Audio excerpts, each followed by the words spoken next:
أعوذ بالله من الشيطان الرجيم بسم الله الرحمن الرحيم السلام عليكم ورحمة wabarakatuh. Mga minamahal na kapatid sa pananampalatayang Islam, alhamdulillah tayo ay nagpapasalamat sa Allah subhanahu wa ta'ala dahil meron pa tayong natitirang buhay dito sa mundo para makagawa ng mga gawain na ikinalulugod ng Allah subhanahu wa ta'ala. Ang ating tatalakayin sa oras na ito ay ang paniniwala sa mga malaika, no? Kinakailangan natin bilang isang Muslim, obligado sa atin na tayo ay maniwala sa mga malaika o mga anghel na nilikha ni Allah subhanahu wa ta'ala, mga kapatid, sa pananampalatayang Islam. Ito ay pinag-utos ni Allah subhanahu wa ta'ala sa lahat ng mga tao, no, na kinakailangan ay tayo ay maniwala sa kanila, mga kapatid, sa pananampalatayang Islam na mayroong nilikha si Allah subhanahu wa ta'ala ng mga anghel. At ang sinumang tao na hindi maniwala, no, na mayroong mga malaika si Allah subhanahu wa ta'ala na nilikha, ay katotohanan na siya ay naligaw.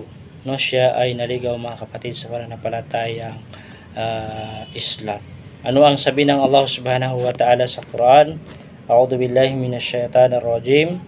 Wa man yakfur billahi wa malaikatihi wa kutubihi wa rusulihi wal yawmil akhir faqad dhalla dhalalan ba'ida.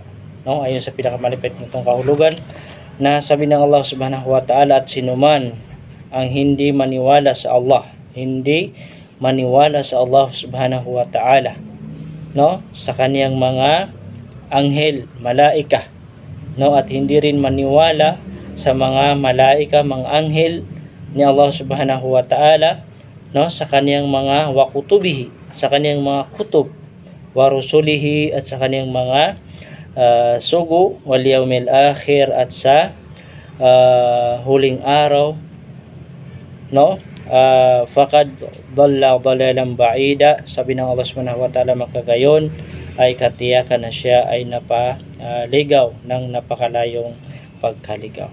Subhanallah, mga kapatid, sa pananampalatayang Islam, ang sinumang tao na hindi maniwala na mayroong mga anghel, no, mayroong mga anghel si Allah subhanahu wa ta'ala na nilikha, ay katotohanan na naligaw.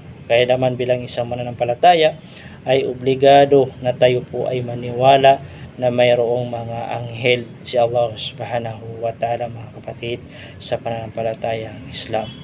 At lahat ng mga anghel o mga malaika na nilikha ni Allah subhanahu wa ta'ala ay ito ay sumusunod lamang sila sa mga kautusan ni Allah subhanahu wa ta'ala. Sila ay sumasamba kay Allah subhanahu wa ta'ala, mga kapatid, sa pananampalatayang Islam. Bilang isang mananampalataya ay obligado sa atin na tayo ay maniwala sa mga malaika. Ito ay nabanggit sa Quran at nabanggit sa hadith ng ating mahal na propeta Muhammad sallallahu alaihi wasallam.